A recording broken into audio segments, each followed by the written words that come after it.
Marbles, search for you. Thanks for the email. Let's see. So we got Marbles, Gail Hurd, Carol, Tech Death. Good to see you. Kevin, hello. Beth, hi. Jamie Hicks, good to see you. Jill Moser, hello. Kevin Purdue, hi. Always good to see you. Scott Daly, hello. And Indy Pam, and my guy Brad from Outside of the Grid podcast. Highly recommend that. Go check it out, guys. Beach Fairy, good to see you.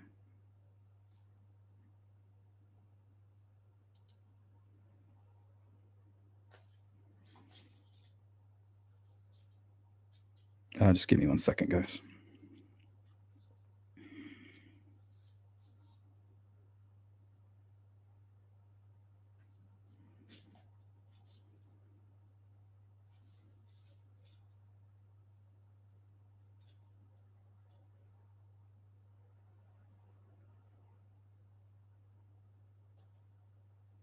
Alrighty.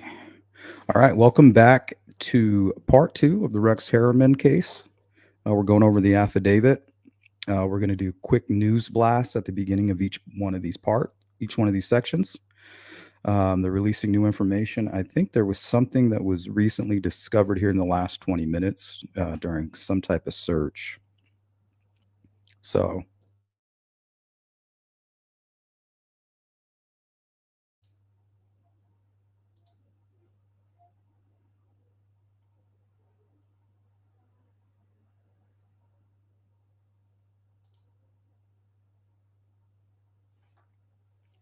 yeah, I'm actually happy. It's only 109 here.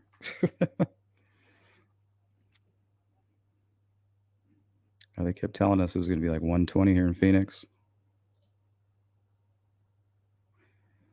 Good to see everybody.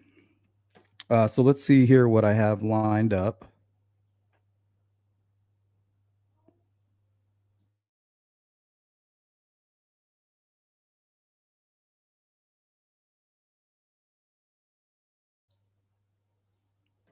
All right, let's see.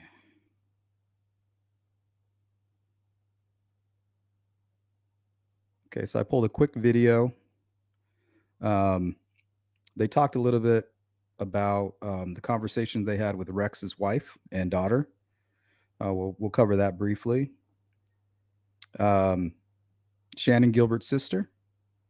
I guess she had some words for Suffolk County Police. And I don't know if her sister's name is Sherry or Cherie. It's spelled Sherre Gilbert. So we'll listen to what she had to say, just like quick little quotes here and there. We'll listen to Shannon Gilbert's 911 call. And then we'll look at Sarah Gilbert, which is a very curious case related to Sherry and Shannon, woman suffering from mental illness, who brutally murdered her mother, the mother of Shannon, the woman that was found alongside of the other victims there at Gilgo Beach. We're going to look at some encounters, people letting us know some experiences they had with Rex.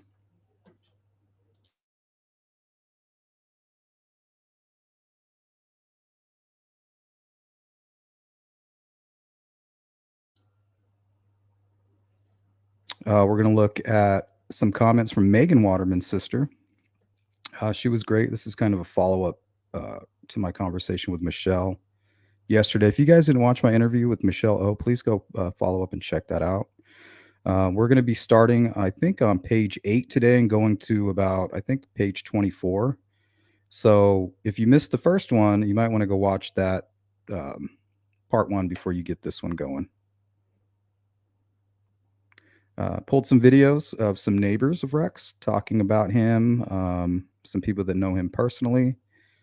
And then we're going to go ahead and get into the affidavit. So let's go ahead and start here. This is like a brief overview of where we're at. Scope of the investigation into the Gilgo Beach murders. Investigators are expanding their search for evidence that could tie suspect Rex Heuermann to the 3 women he is charged with killing. And they are working to link Heuermann's DNA to a 4th murder on Long Island. Eyewitness News reporter Derek Waller has the latest developments from Massapequa Park. Evidence including this large filing cabinet and more than 200 guns taken from a locked vault inside the home. Investigators also searching not one, a lot of guns, but 2 storage units in Amityville. They're looking for clues, including what criminal profilers call trophies, souvenirs Rex Heuermann may have collected from his victims, Melissa Barthelemy, Megan Waterman, and Amber Costello. Investigators say his internet search history included torture porn. Some of the searches that we saw that he was doing is alarming. We're going to go through these today, the exact searches that this officer is referring to. We're going to go through them in detail. Viewer discretion is advised anytime we're covering this case here. A lot of disturbing information will come up, and it's just very random. So viewer discretion, guys. It's very, very concerning.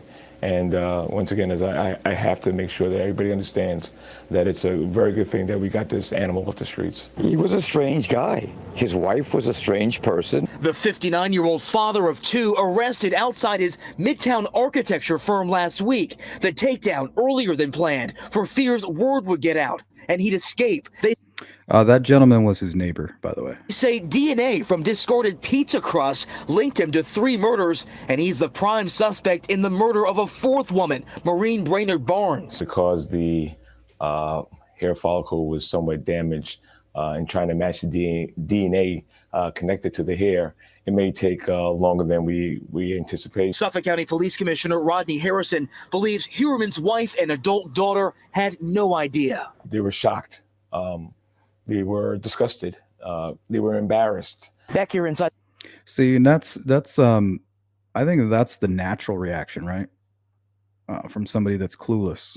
This neighborhood of Michigan and First Avenue in Massapequa Park, you see Nassau County Police here, Suffolk County Police, State Police, and this investigation far from over.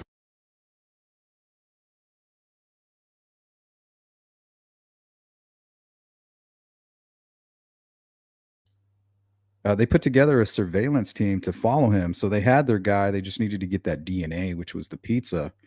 But apparently, I think there was a leak, or they were afraid that there was going to be a leak of the information, and he would catch wind of it and try to flee or off himself or whatever. So what they did is the second they had that pizza box and they had a good sample, they arrested him right out on the street. So they did a great job catching this guy. Shout out to all of those involved in that investigation. I hope that they can find closure on that case. But I think this is going to be just the beginning of a very disturbing addition to true crime.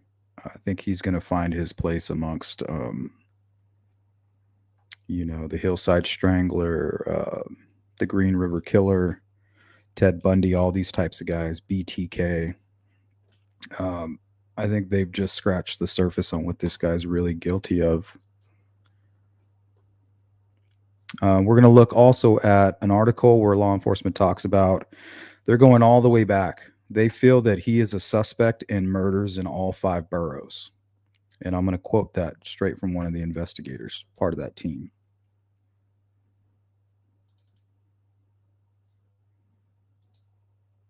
Good to see you, D. How you doing? True crime and other stuff. Welcome. Olivia too.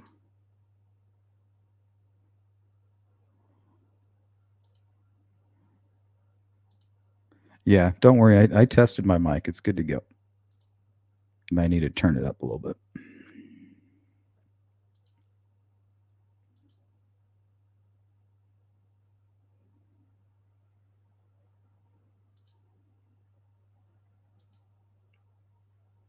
Hey, Copper. Good to see you. I missed you there. Sorry about that. Rebecca, good to see you. Bobby, good afternoon. Good to see you, Anna. Grunge Truck. Thank you, Mike. Always good to see you, Mike. Yes, if you guys could hit the thumbs up. All right, let's take a look at this article. This is from the New York Times. They make a comment on Rex's wife, and then they make a list of things that they've accomplished so far with this investigation. Mr. Harriman was charged Friday with 3 counts of first-degree murder. He is also the prime suspect in the death of a 4th woman. His lawyer says that Mr. Harriman, who was held without bail, denies committing the killings and wept after his arrest. His wife has not been charged, and investigators said she was out of state or out of the country when all of the killings happened. Investigators say stray strands of her hair helped link her husband to the bodies, which were found in 2010. So here, the Gilgo Beach serial killings. And I'll share this part with you guys so you can follow along. After a decade-long investigation into multiple murders believed to have been carried out by a serial killer on Long Island, a suspect has been arrested. The case began in 2010 with the retrieval of 4 female bodies on a desolate stretch of Ocean Parkway near Gilgo Beach. It was only the first of several grisly discoveries.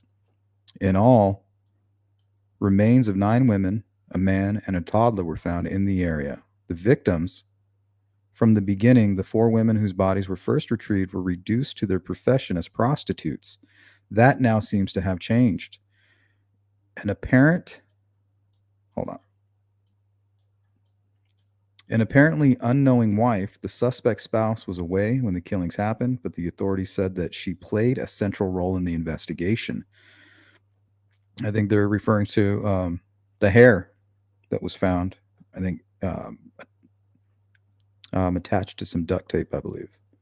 Profiling the killer. In 2011, experts interviewed by the New York Times made a list of characteristics they predicted the suspect would have. The man charged in 3 of the killings checks many of those boxes.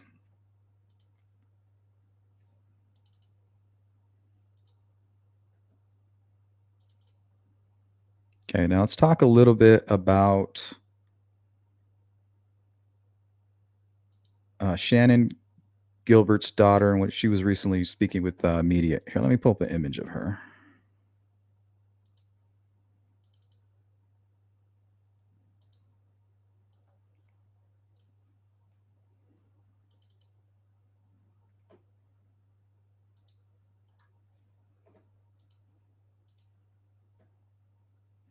All right, let's take a look at what she had to say.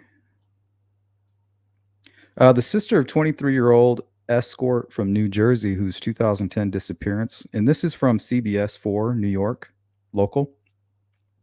The sister of 23-year-old escort from New Jersey whose 2010 disappearance on Long Island sparked an investigation that led to the discovery of nearly a dozen sets of remains, and a search for a possible serial killer blasted the Suffolk County Police Department Tuesday over the case following the release of her 911 calls last week. Shannon Gilbert disappeared in Oak Beach, a quiet gated community off Suffolk County Ocean Parkway, on May 1st, 2010, after meeting with a client. Her remains were found not far away about a year and a half later, but 4 bodies specifically recovered in December of 2010 amid the search for Gilbert exposed a possible killer. Suffolk detectives have long said that Gilbert wasn't one of those victims. Her sister, Sherry Gilbert, intensely disagrees. She spoke Tuesday to the reporters for the first time in years, and though she says she didn't listen to the recently released 911 calls, there were 3 of them made May 1st, 2010, including a near 22-minute one from Shannon herself, and we'll listen to it again. Sherry Gilbert was adamant local authorities dropped the ball from the beginning. I don't, and this is in quotes, I don't believe it. I just feel like they've never cared. And I just feel like it's a way to just confirm that they've always said. Sherry Gilbert said of the long-standing contention her sister's death was, as Suffolk police said, tragic accident. Sherry Gilbert said local law enforcement was pushing the same theory even before her sister's remains were found in a reedy marsh near Oak Beach, not far from where the other grim discoveries were made along the desolate stretch of Ocean Parkway. So she's kind of saying, you guys tried to brush aside this murder. from the beginning without any information. You're discounting it now, even if she's not part of Rex Harriman's case. She still wants justice. She's like, I don't care if it's connected or not. You still need to be investigating this case. So I get her frustration. And that is her sister who passed away.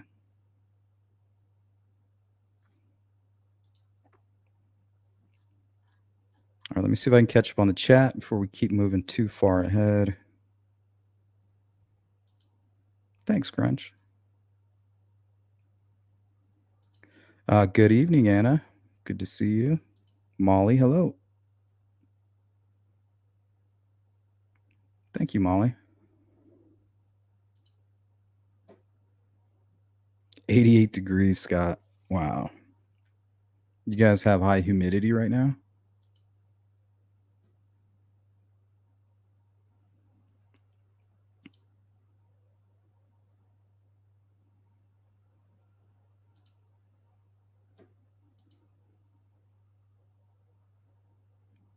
Indy says, unfortunately, he's not been charged with Shannon's murder, let alone the 7 other women they found nearby.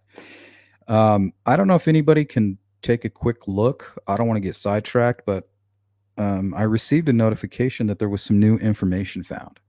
So I think as time goes by, I think he's going to end up being charged with more of these murders.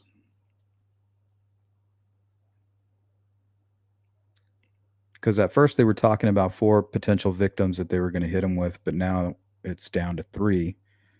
They just don't want to jump the gun. You know, they don't, if they don't have it in their lab or, you know, in their evidence locked up with all the rest of the evidence, I don't think they want to make it official till they have all the facts together.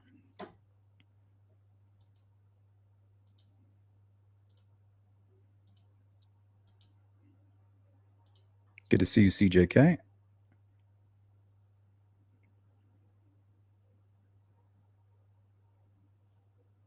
Jeez. It is hot.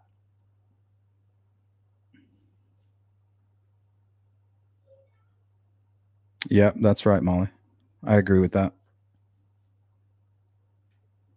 I think they know that they got their guy and they're going to just they're going to try to build their case as they go. Because with what they do have, I think, they're not going to have any problems getting search warrants and things like that to further this case along. I think it's going to be one of those situations where every day we're hearing something new about it. Kind of like the whole Brian Koberger situation. It just got more disturbing and more disturbing as time went by.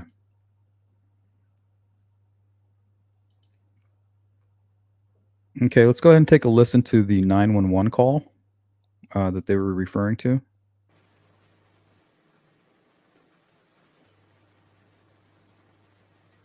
Let me know if you guys cannot hear this. Yeah,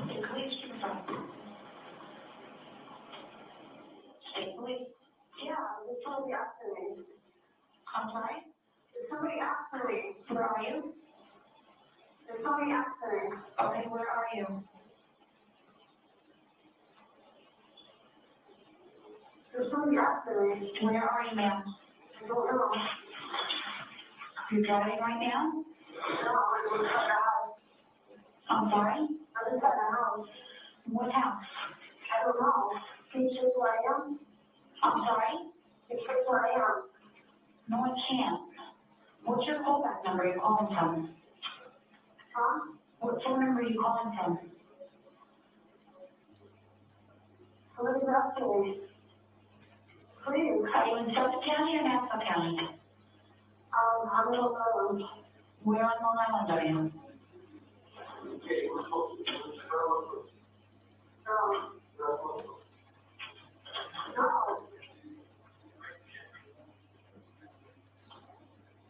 No. No, stop, no. Where in Long Island are you? In Suffolk County? Nassau County? Huh? All right.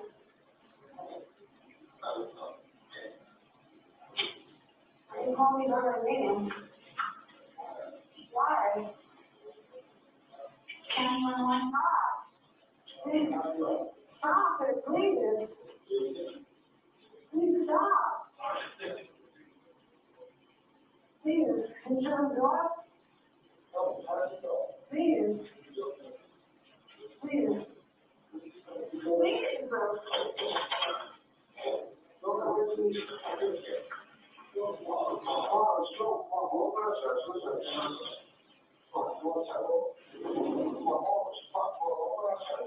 No, please.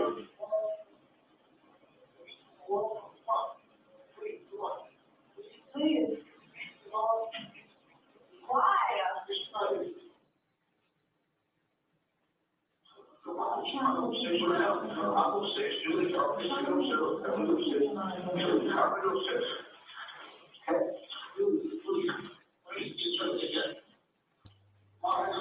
What's up, Don?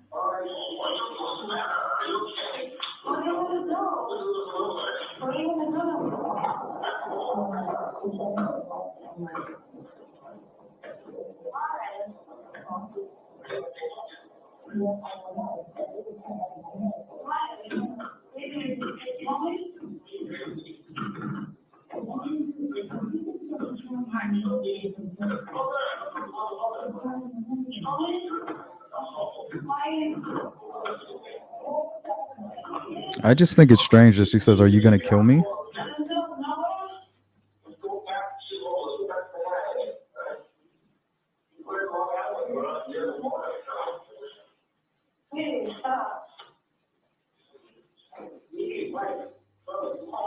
Yeah, he said we're not near the water, but they were right on the water. Hello?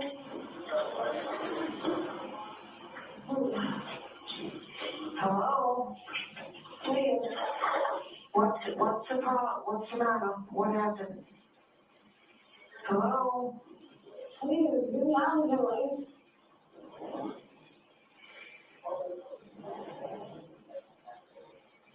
Hello? You're being sarcastic about this. You're part of it all along. Shannon then ran from Brewer's house at 8th Fairway to Gus See, what Coletti's does that house mean? at You were part of 17th this the Fairway, whole time. a distance of 2 God, I tenths just of a don't mile. understand all that. Why is that being dismissed?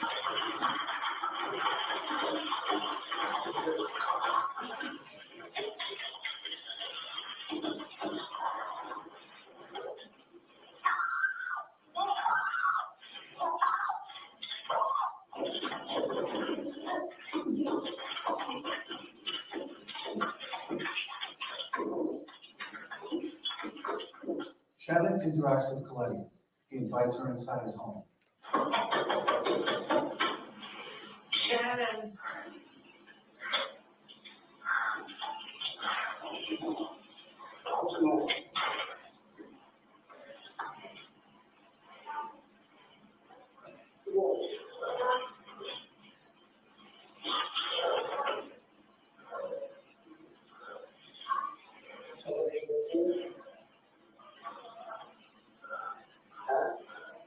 Hello?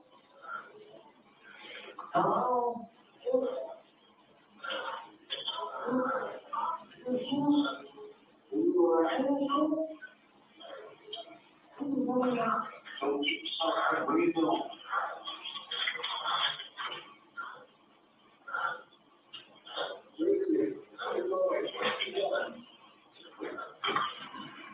She then runs from Coletti's home, prompting Coletti to call 911. After Coletti's call, Shannon then runs another 2 tenths of a mile. Yeah, to Beachberry another home, pled not guilty. 43 Bayou, prompting a third 911 call made at 5:30 a.m. by Barbara Brennan. Subject, please, say something, location of emergency. Yes, this, living at Beach in the association.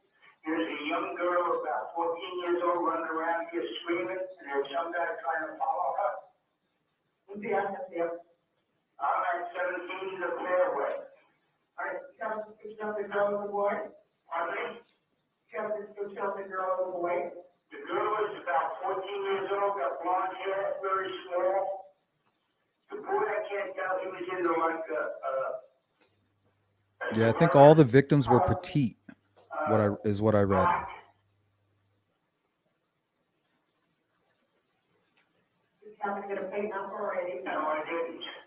house on the vehicle? Four. Are they still on the server? Hey, Marsh. There's just one investigate that's where the entrance is. What's the name of the complex? It's Oak Beach Association. Okay. Hired by Robert Moses. All right, we got the money from him. I'll be watching. Okay. Bye.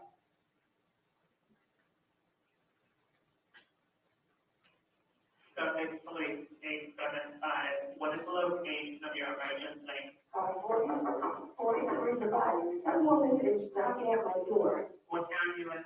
Oak Beach Association. What's the nearest corner street now? Ocean Parkway. She said she's in danger. Do you know her or no? No, I don't. I'm not letting her in. She's been in on your toilet? Yeah. Did you know what kind of danger? No. Anna says new interviews with Dr. H are available on YouTube. He claimed to have treated Shannon Gilbert and given her a medication. I have a feeling more than one person at the gated community are suspects. Yeah, something's weird.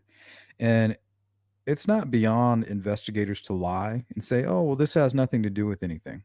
You know, if they're not trying to alarm somebody that they're watching, you know, if they're like, yeah, we think that these people are involved, those people are going to disappear.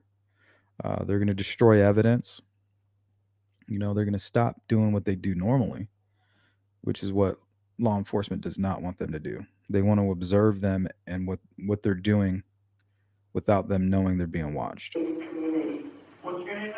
I'm Laura Brady. What's there a name for that community? Oak Beach Association. Oak Beach Association. And I have an elderly mother here. All right, I'll get somebody right over there, okay? Okay, thank you. You're welcome. This is drone footage and footage shot from the ground shown in marshland. Look how tall that Taken the grass same is. time of year and time of day as when Shannon went missing. It's like getting These lost in a trees can grow up to cornfield. 12 feet tall. They can disorient someone inside them, causing them to lose a sense of direction. One cannot tell where the highway is or where the bay is. The reeds and brush can become impenetrable in places.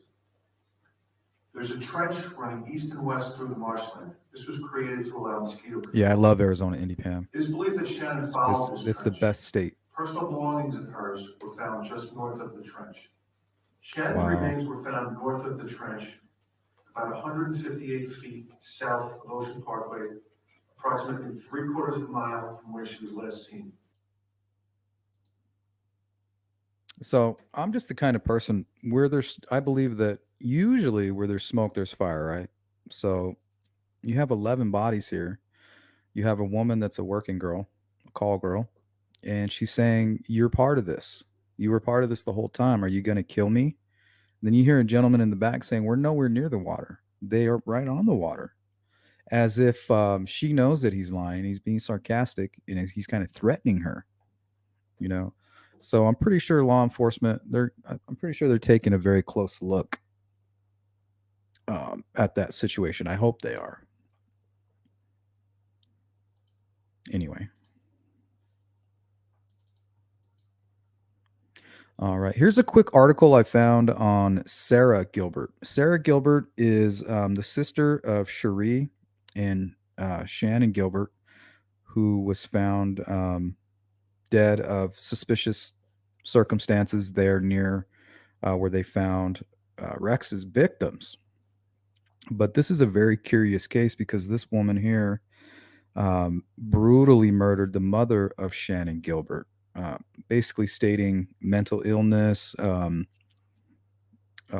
entire life of abuse, things like that. So let's take a listen. This was found on freeman.com, and this was posted, I think, a year and a half ago, I believe, maybe a year or two. So this is actually before they caught Rex. So let's take a look.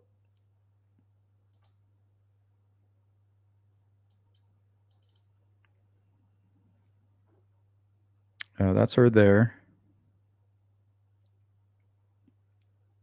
Sarah Gilbert, Ellenville woman guilty of murdering mother, loses appeal.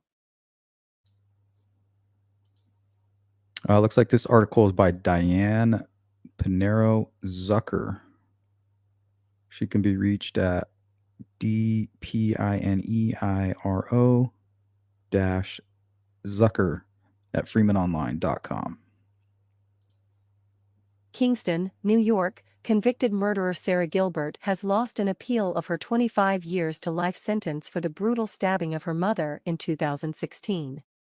In a 14-page ruling handed down Thursday, the state Supreme Court, Appellate Division, 3rd Judicial Department, denied Gilbert's appeal.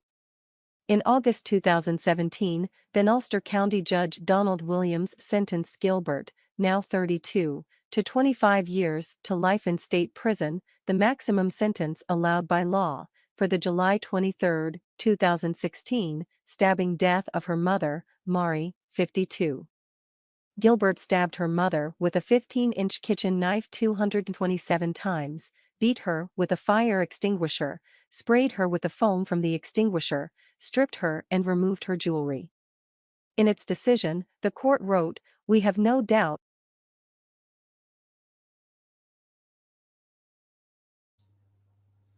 Did you guys hear that?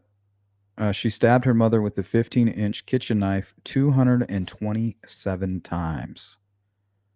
Now that is pure rage. And then beat her with the fire extinguisher and then sprayed her with the foam. So I mean, this is pure anger, crime of passion is what it sounds like. That defendant suffers from a debilitating mental illness that blurs the lines of fiction and reality, and we are certainly sympathetic to the difficult life circumstances she has endured. The proof, however, reasonably supports the jury's finding that, at the time of the killing, defendant had the substantial capacity to know and appreciate both the nature and consequences of her conduct and that such conduct was wrong. At Gilbert's trial, the prosecution argued that Gilbert plotted the killing and carried it out because the older woman had Gilbert arrested months earlier for killing a puppy and had temporary custody of Gilbert's young son.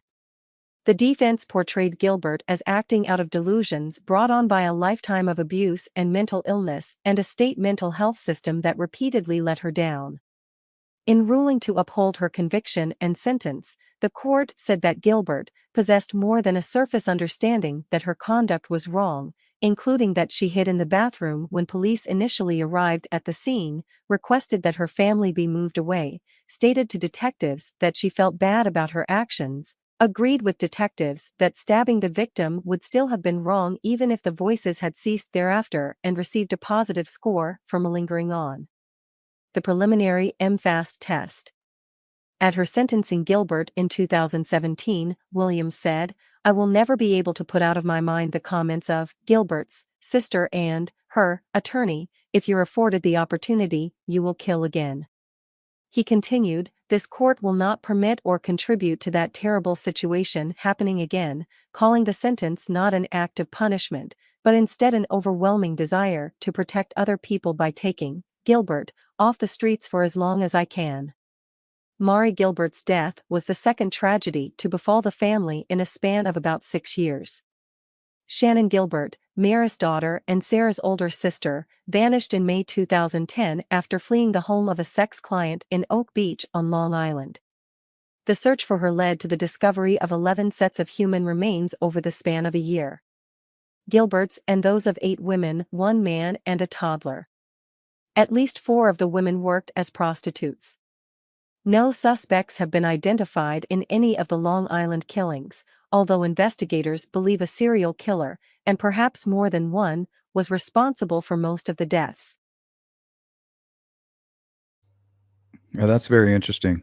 In part one, we read in the probable cause affidavit that they didn't mention that scenario. They mentioned a training exercise with somebody with search dogs. Um, but I'm wondering if they chose that location for training with the thought of possibly finding more. So I think both things can be true at the same time. But that's one of those pieces of information we need to clear up, because that we've learned from the Delphi case that the media gets it wrong more often than the investigators, right? It's the media that's misquoting. They think they have the right information, and then they got a retraction. They got to print later. Um, so right now, I'm leaning towards the PCA and the information that's put in there. And they might have placed that in there to distance themselves from this case. Once again, I'm seeing signs that they're trying not to alarm potentially another suspect.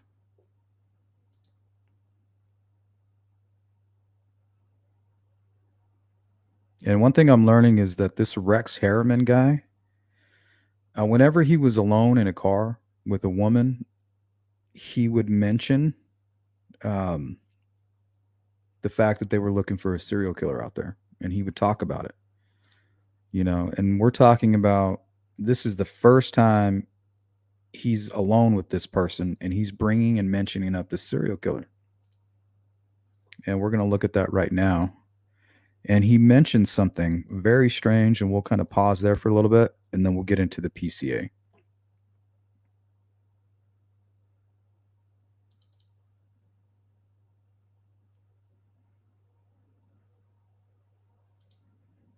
Get rid of some of these windows here.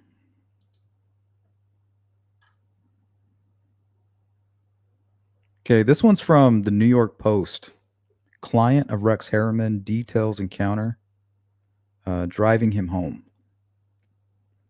So let's take a look here. And this is all in quotations here. I was only with him in my home to review the scope of work, she said.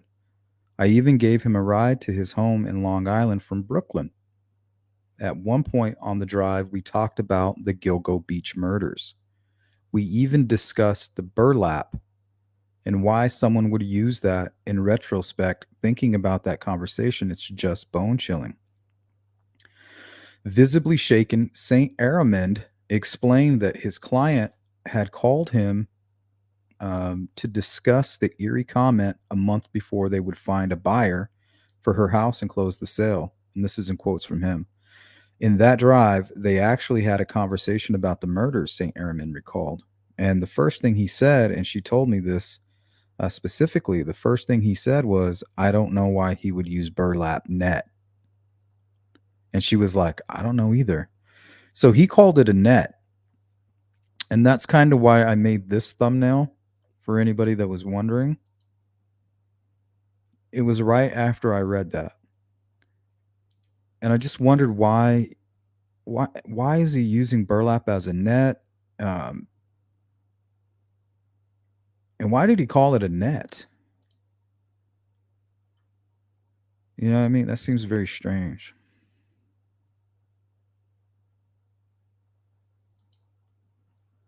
Lay Sleuth, what's up? Good to see you, Hybrid.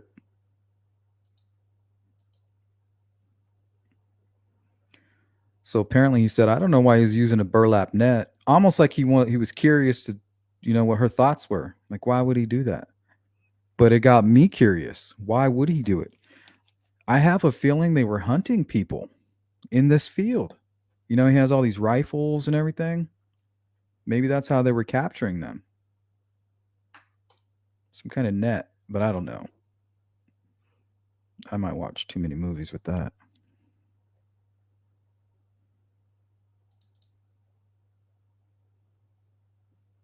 What's the name of that Ice-T movie where they're hunting him? They take him out in the woods. They promise him like this job. They take him off the streets, and then they take him out in the middle of nowhere in the woods, and then they hunt him. I think it's called Surviving the Game.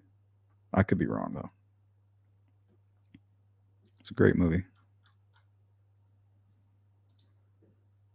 Okay, now here, let's just take a listen. These will be the last two. We might do a little more before we end the show, but this is Megan Waterman's sister. Now, this is what she had to say, and I definitely wanted to share that the narrative has changed. Nothing was going to change for these women in the industry if the narrative hadn't changed. They are a victim. Nobody wants to be doing what she was. Now, the one thing, and we'll start this over. One thing that the word that she used was compassion. And that's one thing we learned when speaking with Michelle during our interview. She said that's the most important thing is just to have compassion.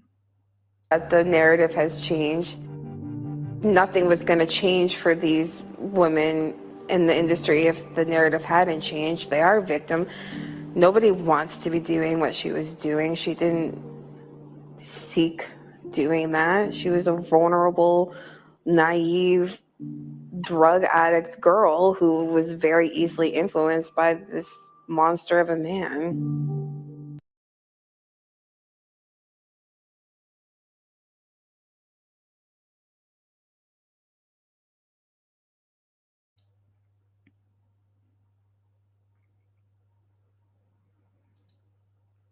What's the scribby? Scribby. I don't know what that means.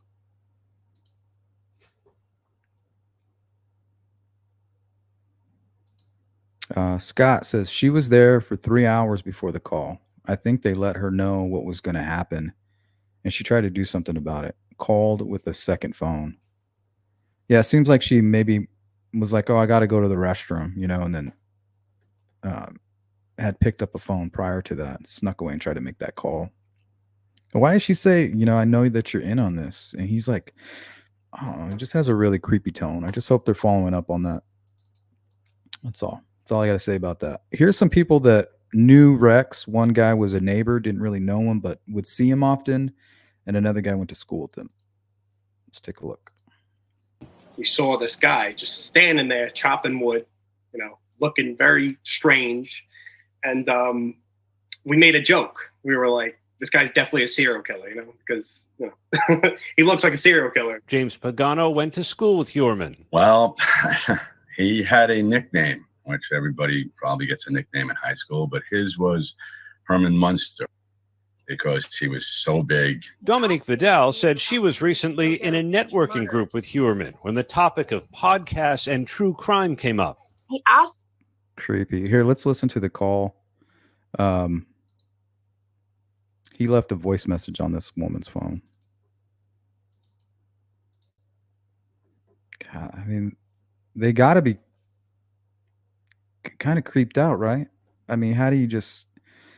That's got to be really scary. You got this guy calling you. Seems like he's a little bit interested in you. He turns out to be a serial killer. That's so crazy. This is Rex from the BNI group. I actually heard. He says, this is Rex. Like he's just so fake.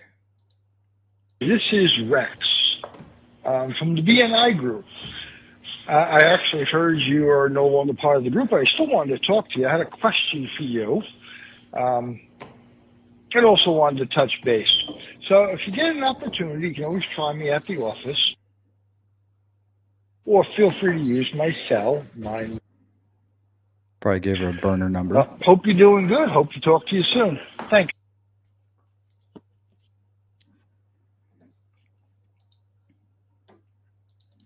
Yeah, she's got to be feeling some kind of way about that.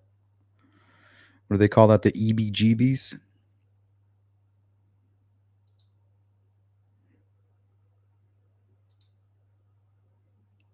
Yeah, I mean, all these guns, you got 200 guns. It's almost like you're providing options for somebody. You know what I mean? Like, you want to go on this hunt. What weapons do you want? I know they look like older style guns too. Wonder what was in the filing cabinet that they pulled out.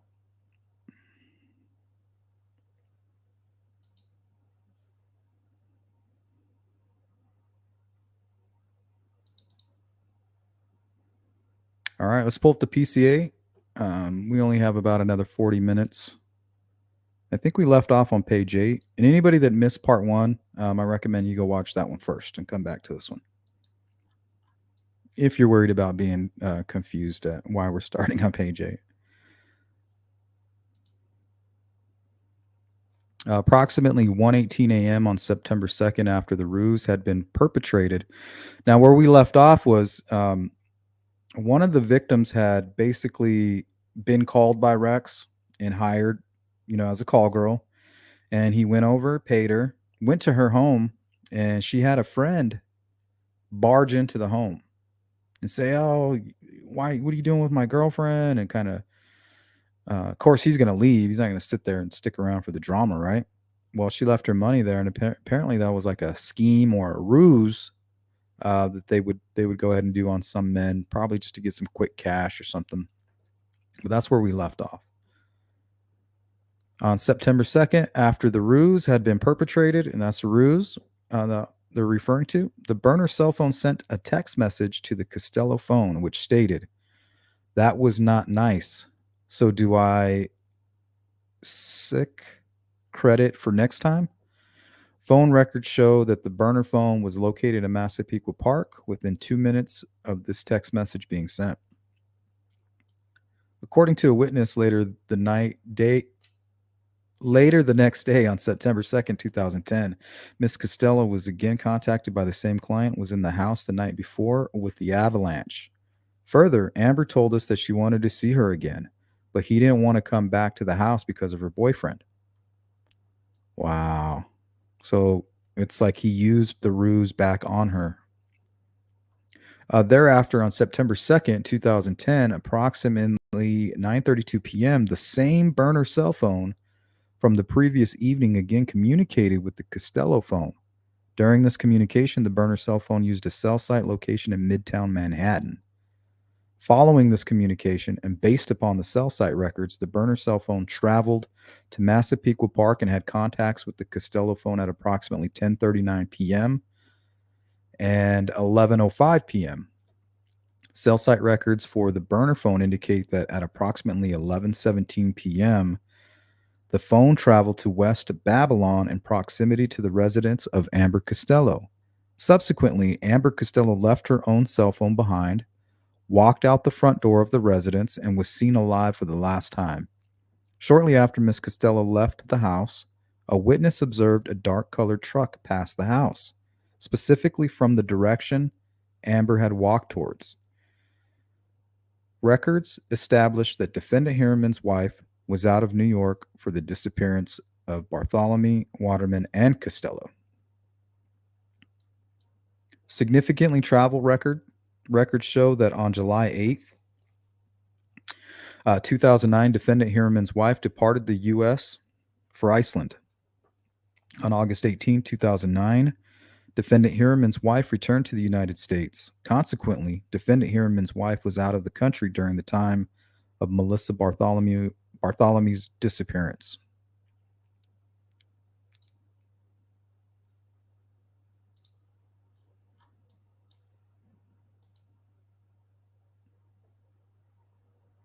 Yeah, you were part of this all along, and she sounds terrified. But at the same time, I can understand, if, if they were all doing drugs and she just was having a bad trip, maybe. But I mean, I'm pretty sure they think that it's part of it.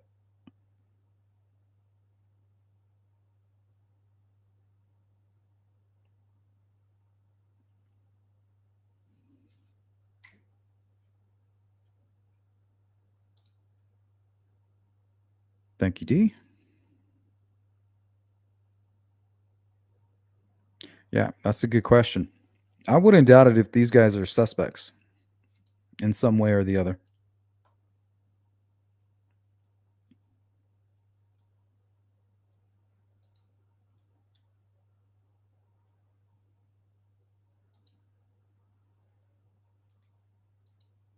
Yeah, she could have been tripping on something. But it just doesn't make sense, She's a call girl. Like, she just fits the MO. She's a call girl. She's petite. That's his MO right there. That's what he goes for. All the victims that he's tied to were petite, young call girls. So, I mean, is it strange for me to say that I'm pretty sure they're connected? Pretty sure law enforcement's convinced on that. But you don't want to go around saying that, right? If you don't have the evidence.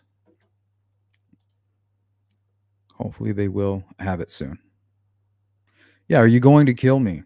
And she doesn't seem like she's like, oh my God, you're going to kill me. She's like, I'm in a horrible situation right now and I really don't have any other options. Like, you're going to kill me, aren't you? Like, I'm in a bad spot right now. And then she went to the neighbor's home and it's as if she didn't trust this person. That makes me think like something weird happened, something that was totally unexpected. Hey, what's good, Shay? Good to see you. 'Cause,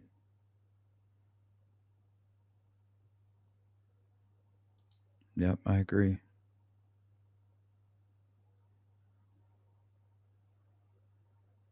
Yeah, she told her that we can't trace your call. I don't understand. I thought you could trace the call. Yeah, CJK, that's the most upsetting part to me. It's like, dude, you're caught, man. You know, you're caught. That's what pissed me off when they busted Richard Allen over there with the Delphi case. Not guilty. You know, it's like, dude,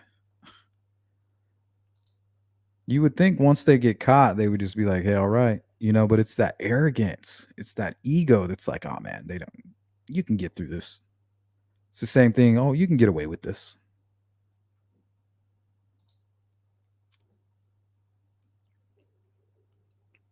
Hey, Miss Thang, what's up?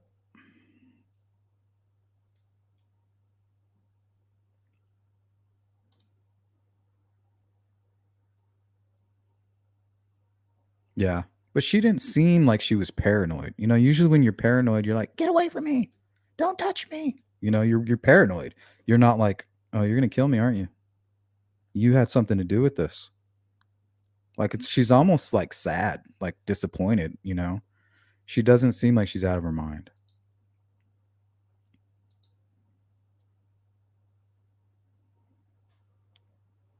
When she screamed, I think they were showing her something. I wouldn't doubt if it wasn't Rex in some kind of weird outfit, looking like a freaking demon. They called him a demon for a reason. I think there's a lot we don't know right now.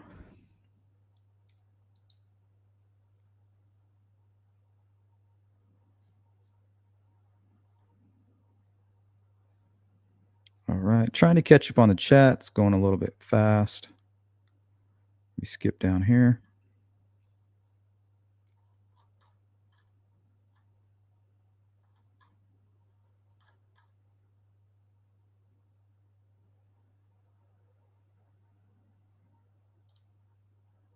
2000 whistleblower. It's Edible Tuesday. Yeah, I want some edibles. When are you going to come bring me some edibles? Man, I'm so disappointed in my dispensary. Their stuff has just gone downhill. All right. Page 9. Based upon cellular telephone billing records, on June 4th, 2010, the cellular telephone subscribed to by defendant Heuermann's wife traveled from New York to Maryland.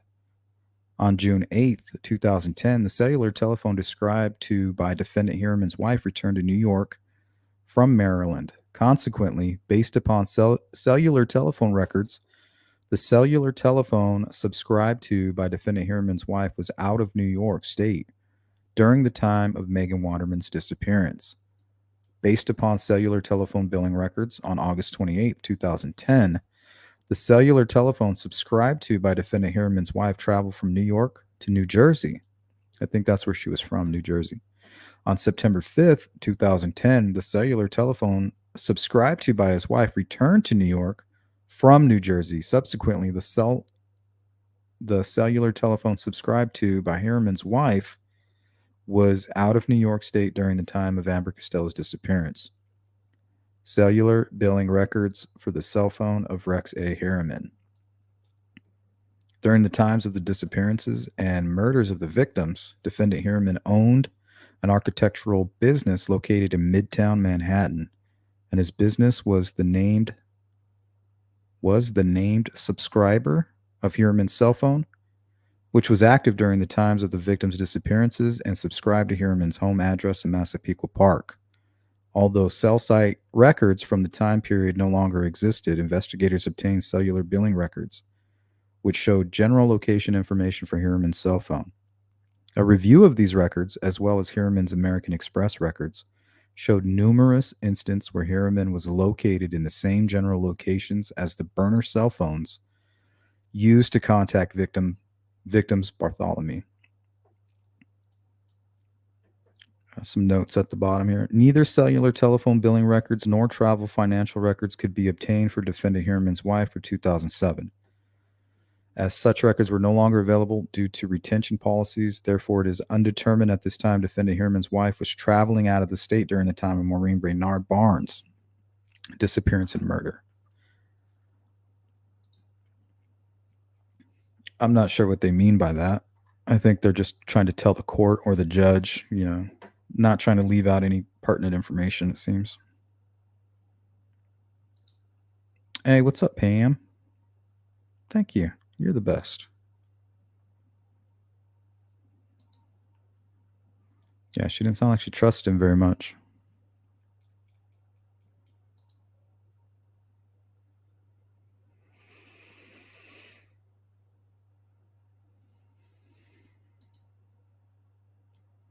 Oh, wow. Yeah, they need to fix that. I remember one time when I was a little kid on a landline, we called 911 and hung up, and then they showed up to the house. Like quick, like within like 20 minutes. So I guess it's different with the landline.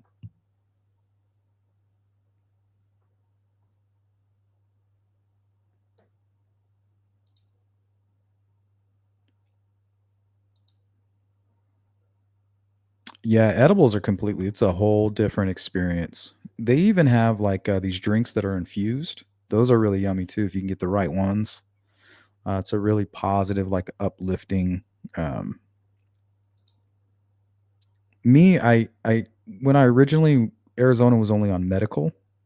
I went and seen a doctor because I have not only did I have hernia surgery, but I had some back issues that came after. Um, just from constantly like worrying about my stomach and keeping it real tense. But over time, I've been able to control that a little bit, but I still get really bad lower back pain.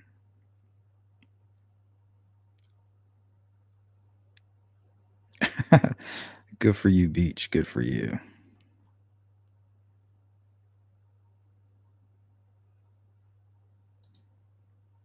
It's a good point, Molly. I hope the current wife can get all the assets so that he doesn't bankrupt her with legal fees.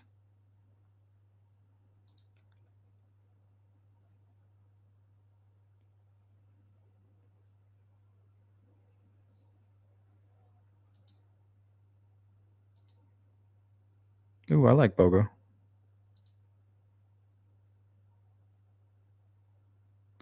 Maybe I'll hit up Harvest today.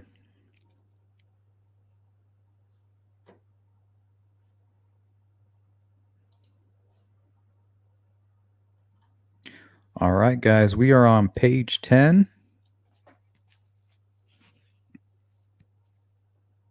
Waterman and Costello, as well as the use of Brainerd Barnes and Bartholomew's cell phones when they were used to check voicemail and make taunting phone calls after the woman disappeared, significantly, investigators could find no instance where Heuermann was in a separate location from these other cell phones when such a communication event occurred. See, that's really, really, that's really impressive there. They're like, we don't need to tie you to the phone. We know that you were close to this phone. How are you going to explain that in a court of law? For example, on July 10th, 2009, the last day Melissa Bartholomew was seen alive, both the burner phone and defendant Heuermann's phone were in the area of Massapequa and traveled together toward New York City. Thereafter, both Miss Bartholomew's phone and Heuermann's phone traveled eastbound toward Massapequa. On July 14th, 2009, at approximately 7:15 p.m., cell site records indicate the burner phone used to contact Miss Bartholomew prior to her disappearance had activity in Manhattan. On this same date, between approximately 6:58 p.m. and 7:22 p.m., billing records from Heuermann's cell phone also showed call locations in New York City. Following Miss Bartholomew's disappearance on July 17th, 2009, at approximately 12:40 p.m., a male caller used Bartholomew's phone to contact Miss Bartholomew's family. The Bartholomew phone was located in New York City at this time, specifically attached to a cellular tower located at 4 Penn Plaza, which is approximately 2,372 feet or 4.45 miles from Heuermann's then office space. which at the time was located at 19 West 36th Street, New York, New York. See the illustration below. On this same date at approximately 1:45 p.m., billing records from Heuermann's phone also show a call location in New York City. Oh yeah, look how close that is. So the green represents the victim's phone. They have the number listed here. Rex Heuermann's office. It's like less than a mile. Crazy. Yeah, they got him. It's going to be page 12. On July 22nd, 2009 at 6:51 p.m., cell site records indicate the burner cell phone had activity in New York City, specifically attached to the cellular tower located at 19 West 34th Street, which is approximately 872 feet or 0.16 miles from the defendant Heuermann's then office space, which at the time was located at 19 West 36th Street, New York, New York. On this same date, at approximately 5:12 p.m., billing records from Heuermann's cell phone listed a call located in New York City.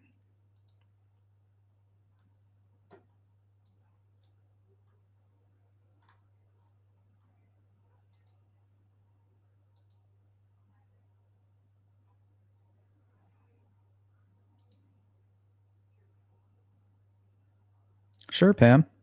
You can ask a question about Delphi. You know, I'm always open to discuss that. Anything, any insights we can gain from any other cases that help with other cases that we're looking into, for the sake of just understanding. I'm always open to that. Oh, Beach Ferry. I was thinking the same thing. Yeah, but now what if they go and show up to court with him? You know, and support him and things like that. That's the part I don't get. I guess if he's saying not guilty as a wife and daughter, you kind of got to listen to him, right? What a horrible position he put his family in. Just selfish. 100%.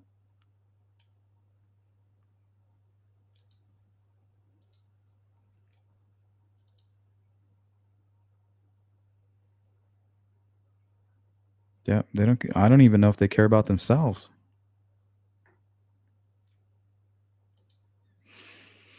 I don't think they care about anything. Oh yeah, we're gonna read an article. I don't. How did I miss that article? Let me see if I have it. I may have skipped it, but they talked about going to all 5 boroughs and that he's a suspect in murders in all 5 boroughs.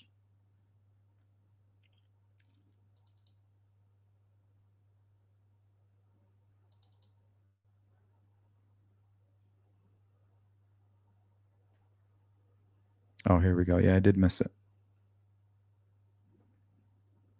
Okay, so the married father of two's DNA has been entered into a statewide database, and his alleged MO is being compared to other cases, including those during the period he was allegedly active in Gilgo Beach. And New York PD official told ABC News the 59-year-old is being looked at in connection to missing person cases and murders across all 5 boroughs of New York City.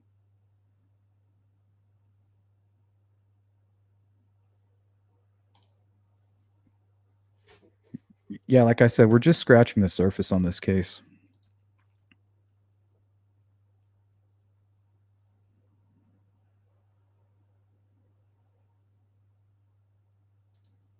Hey, Kimmy, I've been watching the old documents on the case again.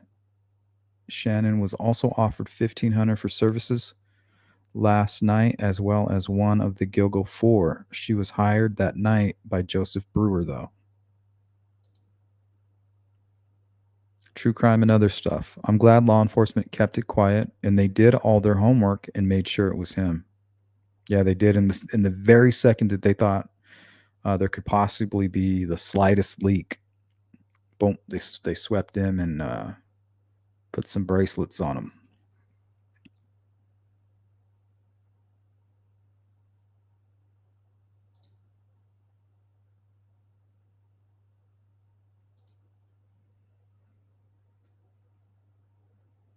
Thank you, Beach.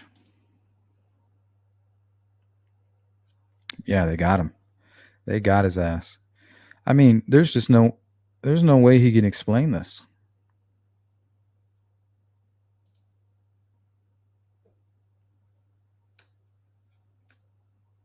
He was in New Jersey when she left. A witness saw a vehicle matching his, the description of his vehicle.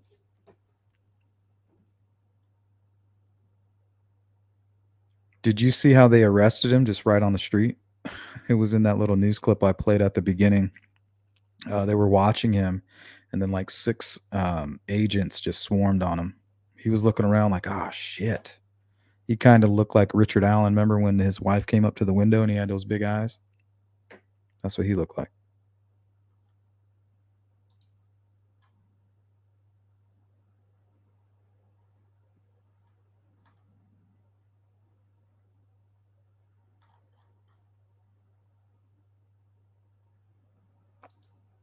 Hey, good to see you, TTM. How are you?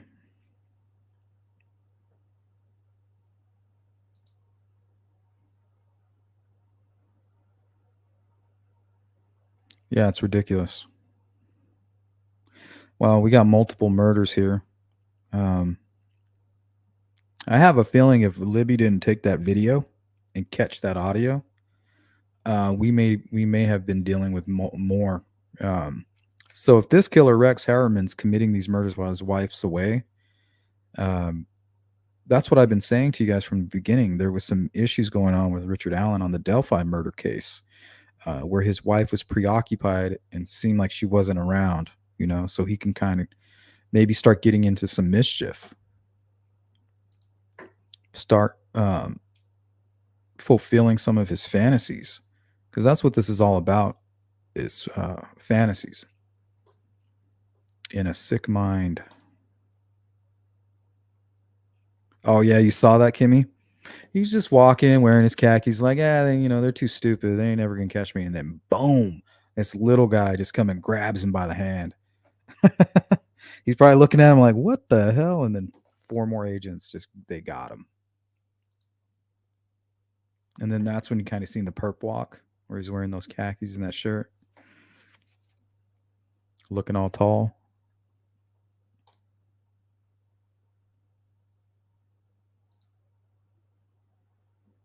All right, we're caught up on the chat. Let's keep it moving here. All right, this is page 13, guys. On July 23rd, 2009, at approximately 1:39 p.m., cell site records indicate that the burner cell phone had activity in New York City, specifically attached to a cellular tower located at 19 West 34th Street, which is approximately 872 feet or 0.16 miles from Heuermann's then office space. And they give us an illustration here. So this is even closer. On that same date, at approximately 12:48 p.m., billing records from Heuermann's cell phone listed a call located in New York City. On July 23rd, 2009, at approximately 6:42 p.m., a male caller used Bartholomew's phone to contact her family. The Bartholomew phone was located in New York City at this time, specifically attached to a cellular tower located at 275 West 39th Street, which is approximately 872 feet or 16 miles from Heuermann's then office space. On July 23rd, 2009, between approximately 8:29 p.m.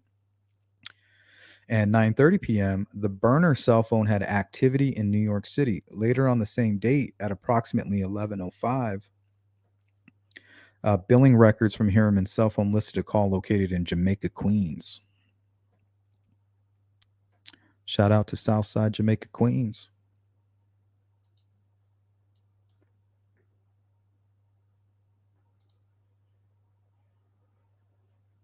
Okay, this is page 14, guys. Looks like they're going over all the proximity. We're going to end with his list of internet searching. I want to make sure we cover that today. On August 5th, 2009, between approximately 6:50 p.m. and 7:11 p.m., a male caller used the Bartholomew phone to contact Miss Bartholomew's family.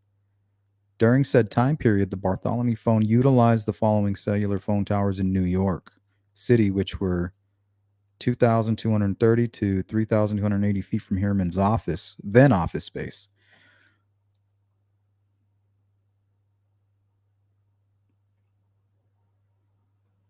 So I'm wondering if he's like out at lunch or something. He's like, oh, I'm just going to go torment these people. You know, it seems like he's just maybe getting a bite to eat somewhere.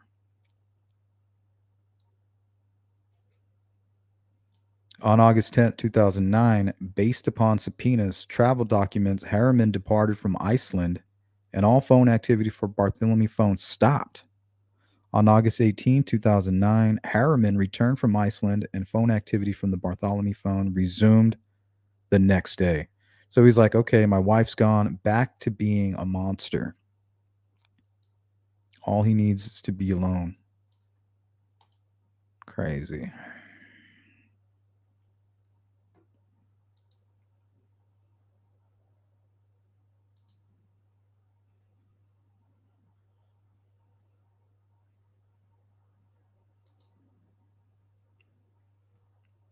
Yeah, it's almost as if the cell phones were his trophy. I wonder if they're going to be able to find him. He probably destroyed him.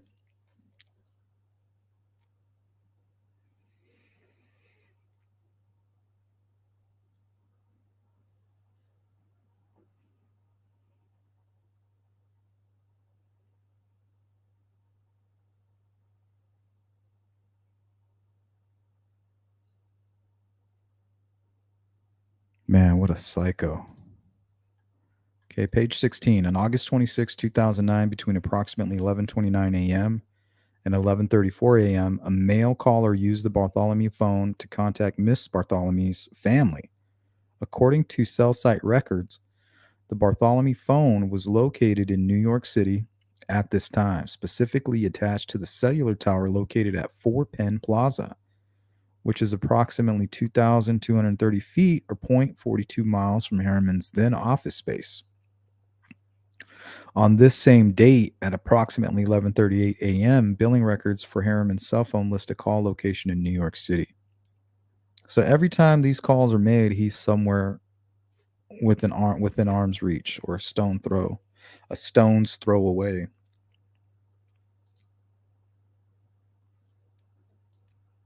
Right, and this is page 17 here.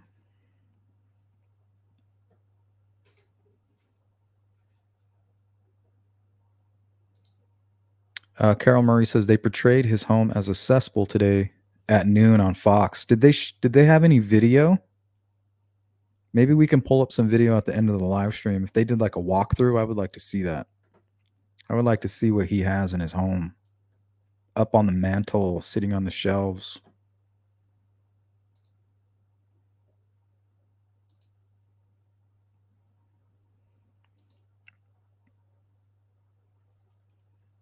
I'm not sure where he went to college.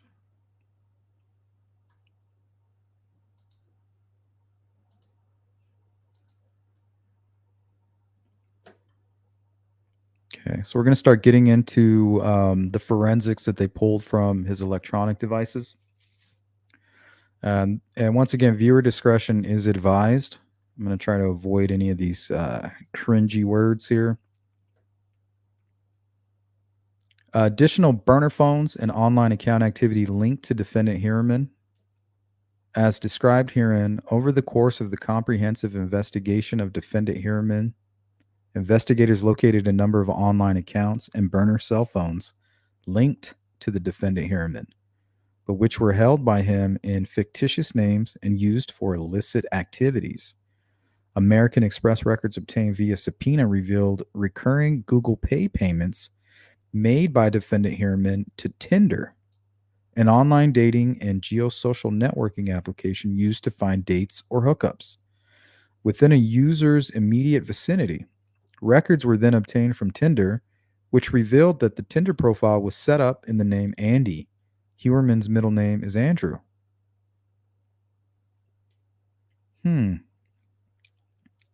Just like Anthony Shots. With links to a burner cell phone, 347-885-1697, subscribed in the fictitious name of Andrew Roberts, using an email account springfieldman9 at AOL.com.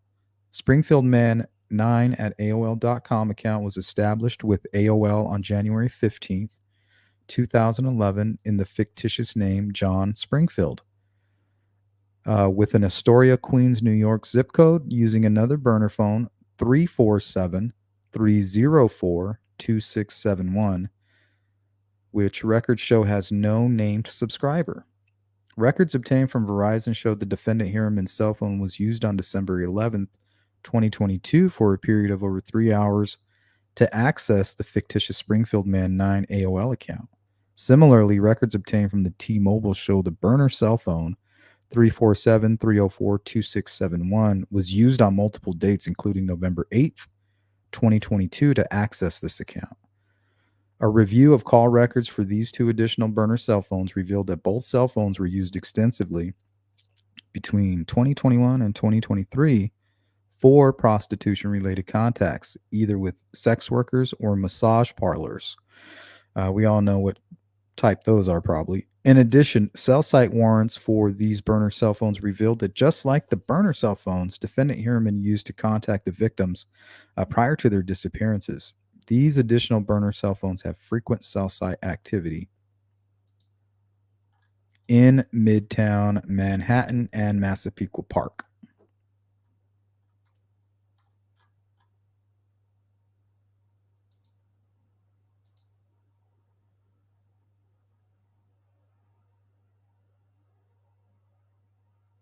Yeah, thank you, Beach. If you have any questions, just go ahead and type in @sleuth-intuition.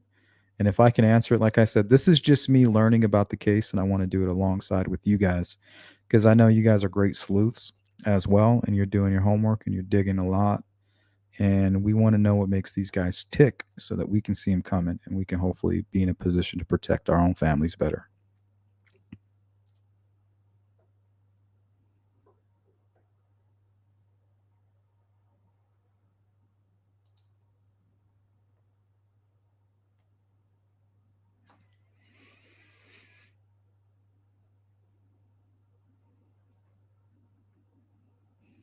Yeah, Molly sounds like he had, to him, more important things than home repairs, like making some kind of netting system out of burlap. I wonder if they have an image of what this burlap looked like. Was it large? Was it something you could tie weights, to the end and actually drop it like a net? I'm just curious why he called it a net when he was speaking to that woman that he was working with. He asked the woman while she was taking him home, "Why do you think the serial killer uses a burlap net?" And he called it a net.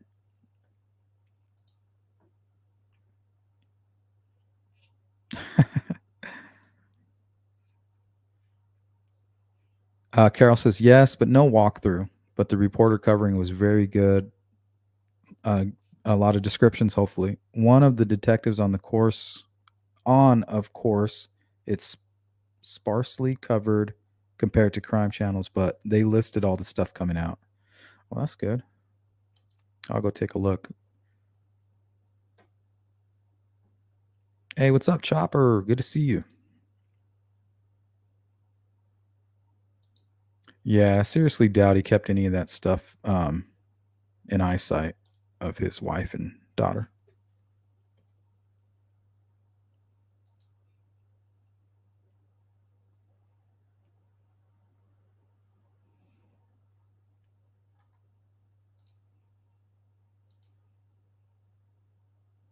Yeah, that's embarrassing, Chopper. I mean, he's ruined their lives too. They're going to question everything. They will never trust again in their entire life. And they will most likely be shamed at some point.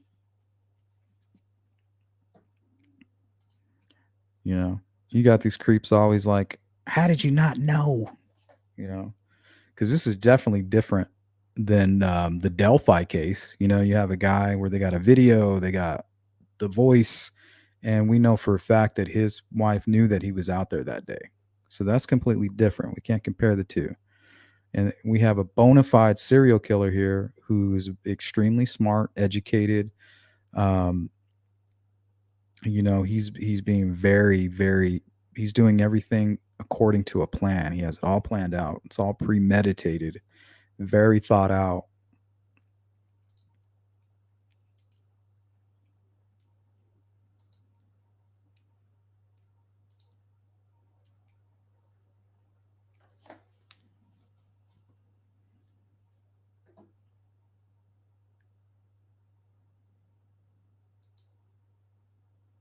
Thank you, Beach.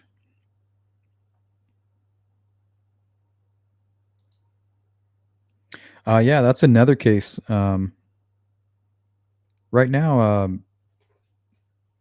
I've been following that case through Gray Hughes, but I definitely want to look into it a little bit. It's getting interesting. Jesse Calhoun.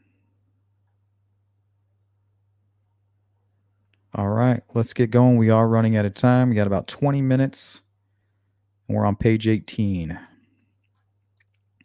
Midtown Manhattan and Massapequa Park specifically, the records revealed that both these burner cell phones consistently had activity on the cellular towers that provided coverage to defendant Heuermann's residence in Massapequa Park and his business in New York City. Legal process served on Google seeking records or accounts associated with the device. Identifiers of these additional burner cell phones revealed a connection to yet another burner or junk email named Hawk 080672 at gmail.com. Hereinafter, the Thawk, I don't know what that means, email account. Google records further indicate that the Thawk email account was subscribed in the fictitious name Thomas Hawk. Okay, like T-Hawk. A search warrant revealed that the T-Hawk email account associated with burner cell phone 347-304-2671 was used to conduct thousands of searches related to sex workers, sadistic torture-related pornography, and CSAM, including Mistress Long Island, mature escorts Manhattan, girl begging for RAPE porn, teen girl begging for RAP porn, pretty girl with bruised face, tortured redhead porn, 10-year-old schoolgirl, hencha, plump. Yeah, this stuff is just not easy to read. Skinny redhead tied up porn, short fat girl tied up porn, tied up RAPE porn, Asian twink. I don't know what that is. Tied slave, forced, crying, girl hogtied, 10-year-old blonde, chubby 10-year-old, black girl 10-year-old, girl with face beat up, chubby 10, 13-year-old schoolgirl, blonde-haired girl, young, depressed, teen girl, oiled bodies, preteen, nude, slave girls.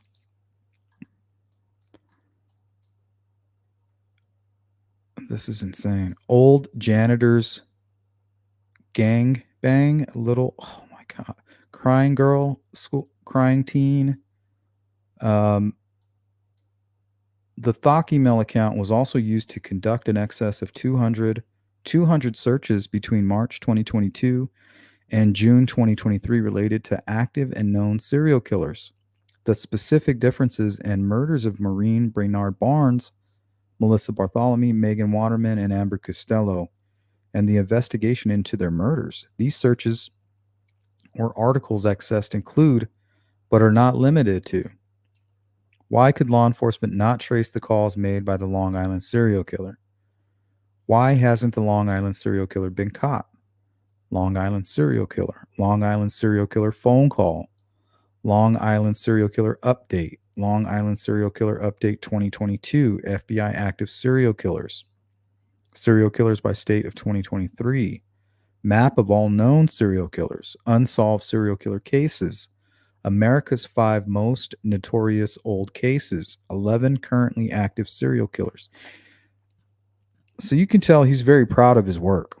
8 terrifying active serial killers. See, he wants to be terrifying. John Bitroff. Wait, where do we know that name? John Bitroff. Megan Waterman, Melissa Bartholomew, Maureen Baynard Barnes. Redacted name of relatives, most likely children. Another redacted name. Cops launch Gilgo Beach Homicide Investigation Task Force. Mapping Long Island murder victims inside the Long Island serial killer in Gilgo Beach. The Gilgo Beach killer in Long Island serial killer investigation. New phone technology may be the key break in the case. So he's kind of putting his own fears on display here.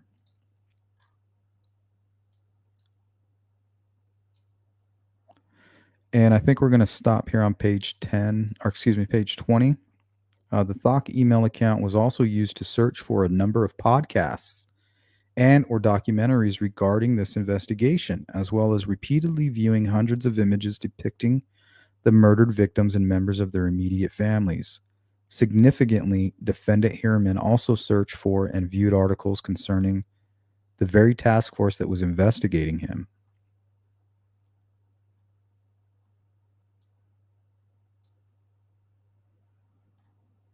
Wow.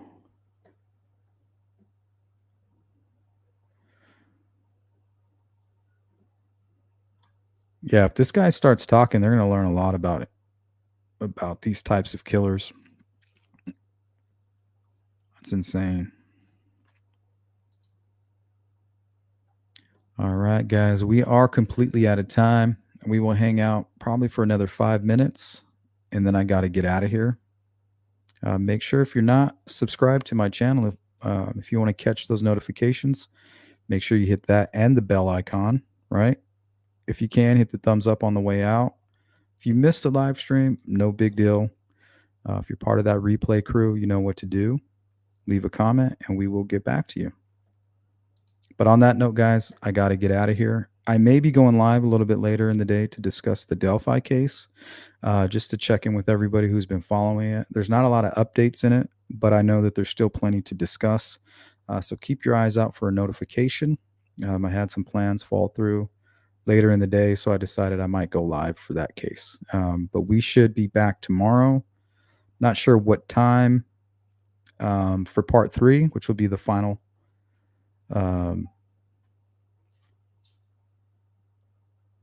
It's a 3-part series, and we will finish up tomorrow. I'm just not sure what time, but I will make sure to post it early enough to give you the heads up.